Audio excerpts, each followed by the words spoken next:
My name is Erin Miller. My grandmother was Elaine Danforth Harmon, one of the women Air Force service pilots during World War II. And I'm here today next to Arlington National Cemetery at the Women in Military Service for America Memorial. My name is Terry Harmon. I'm the daughter of WASP Elaine Danforth Harmon, and I'm here today with you at the Women's Memorial.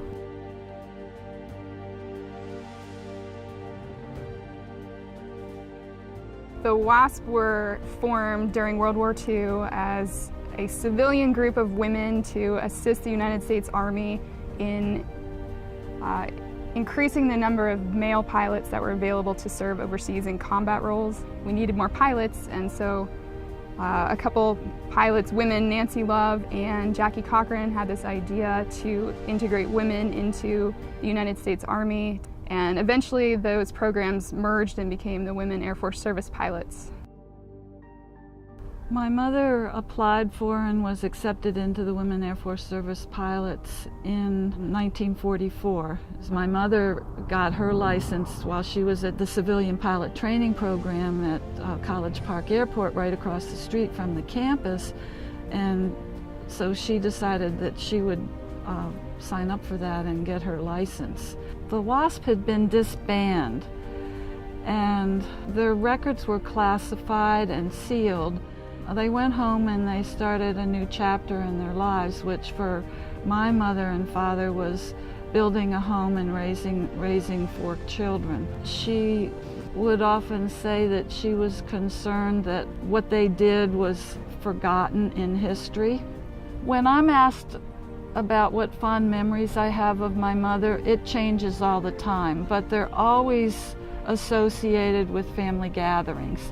And I love to look at the photographs of her with her grandchildren around her when she's dressed up as the Wicked Witch of the West, or as the Easter Bunny at Easter, or as Uncle Sam on the 4th of July.